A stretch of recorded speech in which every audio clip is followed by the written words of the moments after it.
What's going on with it, guys? UCF Jaguar here with GenJag.com, and we are back finally with another preview video as both the Jacksonville Jaguars and the Indianapolis Colts are coming off of their bye weeks. Each team entered in this game 3-5. Now the Jaguars have lost 4 in a row, while the Colts have actually won 2 in a row. So a little bit different scenarios going on for each team. It's a must-win for each team if they want to somehow stay alive in the AFC South race. And the loser of this game ultimately has the opportunity to be very last in the AFC South at the bottom all by themselves. So each team is trying to crawl back into this up into the race, and whoever loses is pretty much out of it. So in this video, we're going to go ahead and preview it right now.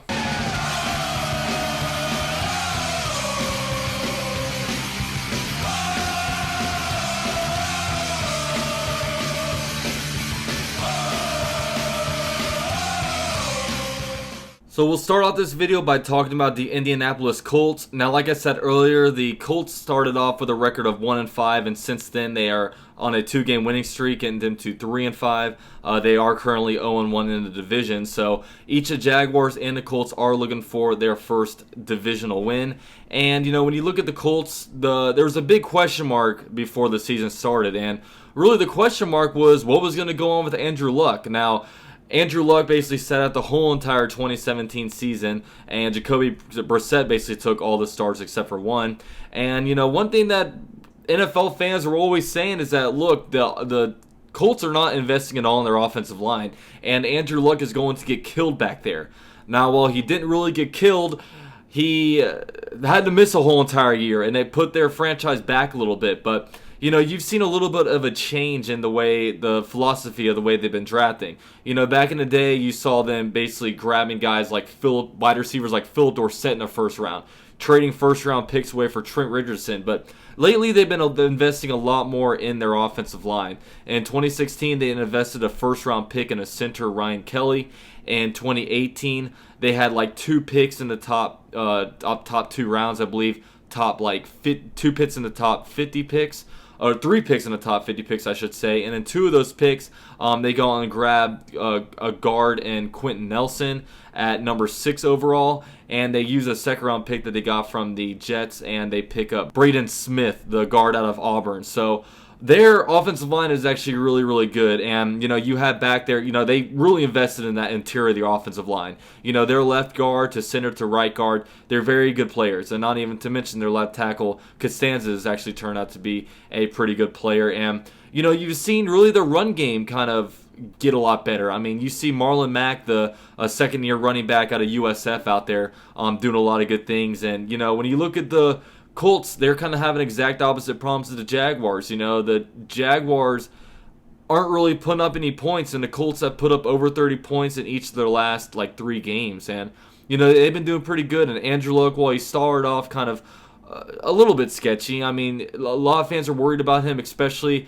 after when they needed to go into the game and throw a Hail Mary. They elected to put Jacoby Brissett in there, and they were really just questioning, you know, is Andrew Luck really all that healthy? Like, what's his arm strength like? But, you know, he's been really turning it up these last few weeks and has their team playing at a pretty respectable level. Now, while the Colts' offense is pretty good, their defense isn't necessarily as good. I mean, they are kind of lacking any big kind of impact players over there on the defense. You know, they've got a lot of work to do on their defensive line, but, you know, this is a team that has really loads of cap room coming up. They didn't really spend any money in 2018 free agency.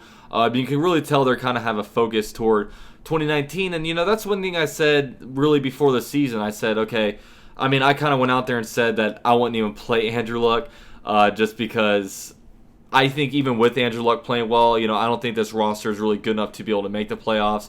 I thought that the roster might be able to have a ceiling of like an 8-8 or even a 9-7, and I don't think like 8-8 or 9-7 will really get you into the playoffs. But obviously that was kind of a bad take. I mean, they shouldn't just sit there starting quarterback, but, you know, this is a team that could be pretty dangerous going forward, especially if Andrew Luck keeps playing at his level. You know, they got a good offensive line. You know, they have T.Y. Hilton out there. When healthy, he's a great player, and they just really got to build a defensive line. They could be a good team. Now, this is a team that is looking to make a run. Like I said, they're on a 2-game winning streak. They're getting hot at the right time, and, you know, you've seen a lot of teams take turns when getting hot. the Jacksonville Jaguars started off pretty hot, getting off to a 3-1 start. Then you saw the Titans come out there. Now the Texans are on a 6-game win streak. So, could the Colts be the next team to really get that hot streak going? Now we'll see. So now when it comes to the Jaguar side of the ball, man, big news. Big news is that the Jaguars are going to be getting Leonard Fournette back this game. And, this is big news because obviously the Jaguars built their team around Leonard Fournette, and we've been very abysmal on the offensive side of the ball. We are really lacking any true playmaker, home run kind of player. We have some nice players in there, like TJ Galden and like a D.D. Westbrook, but I think each of those guys are kind of number 2 players at their position. And, TJ Gallen, he's a lot better in like a third down back kind of role. And, I think D.D. Westbrook is a lot better in like a slot number 2 receiver kind of role. But we have our home run hitter back. And, I don't think he's at 100% yet just because a soft tissue injury is going to linger all season. But I'll be really surprised. I'll be really curious to see kind of what we look like behind Leonard Fournette. We could be a totally different team with Leonard Fournette. You look at our record right now, we're 3-5. Would we be 8-0 with Leonard Fournette? No. But, Leonard Fournette might have been able to come in there in a couple of those games and maybe help us win 2 of those games. And then we're all of a sudden 5-3 and we're a different spot. But the offense has lacked an identity without him. We haven't even tried to run the ball. Especially this last game against the Eagles when we ended the game off with like 31 straight pass attempts. Like they haven't trusted really the run game at all. Like Doug Marrone was kind of talking a little bit of smack about the offensive line, and we've just been helpless at the offensive position with the run game not working, the quarterback position not playing well, the wide receivers kind of not doing anything. So I'm really excited to see Leonard Fournette back and kind of see what he's got and see what kind of impact he can make. Now, one thing we have going for us is the fact that Blake Bortles historically has been really good against the Colts. I mean, he's been a Colt killer. I don't have his exact numbers in front of me or anything, but I mean, if you're a Jaguar fan, you know that Bortles does pretty well against the Colts for whatever reason. And, this isn't necessarily a tough defense to play against. So hopefully Bortles can keep that going, and because he's due for a good game. I mean, if you look at his 8-game skid right now, he's really only had 2 great games. He's had a couple of average games in there, and he's had a bunch of below-average games. So hopefully we see a guy like Blake Bortles come back and have a good game against the Colts because we're going to need it if we want to win. Now, when it comes to the defensive side of the ball, man, it's going to be a tough challenge because, like I said, they have a good offensive line. The biggest strength of our team, I guess, on the defense is the defensive line, even though, a bunch of these kind of position groups have been playing kind of like average. I mean, granted, the offense isn't helping the defense out, but the defense isn't really helping itself out when it comes to getting pressure on the quarterback, getting third down stops, and all that stuff. So hopefully we can get some pressure on Andrew Luck. The pressure is probably going to have to come from the edge, so I hope guys like Yannick Ngakoue, Calais Campbell can have good games. We'll see what happens when it comes to who they activate just because of the Dante Fowler trade. Lawrence McCray will probably have a bigger role, but, what will DeJuan Smoot and Taven Bryan be doing? Will they maybe move Taven Bryan into the interior just because I'd rather him be there, to be honest with you? But, we'll kind of see with that. But, I think the pressure is going to have to come from the edge.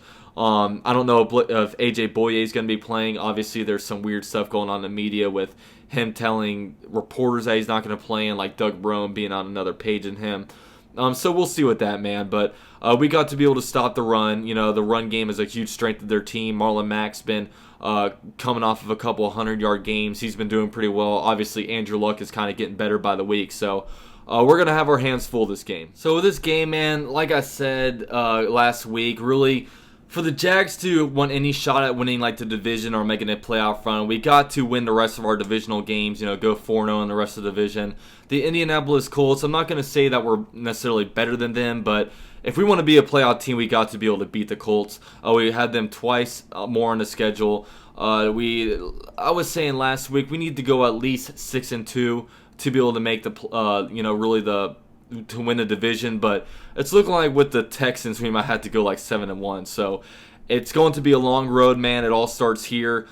These last 2 games have been a must-win. That doesn't change with this. Every freaking game we lose becomes more and more of a must-win the next week until the season is really like out of sight. So we have a chance to be able to get our record back to a 4-5 record. So inching back to 500. We'll see what goes on this game. I'll be live streaming it this Sunday, so definitely be sure to come by and check it out. And regardless, man, I'm excited for Jaguars football to be back. We're halfway through the season. Enjoy the season for what it's worth, man. It's been a disappointing year so far, but it's still football season. This is what you crave when it's like April, May time, and we're in such a dead period of football where you wish you had this here. It's here, guys, so take it for what it's worth. You know, it's going to be, I'm going to enjoy the rest of the season. I'll still be out here doing preview videos, doing game recaps. So, yeah. With all that said, man, that's all I got. This is UC at Jaguar with JinJag.com, and I'm out.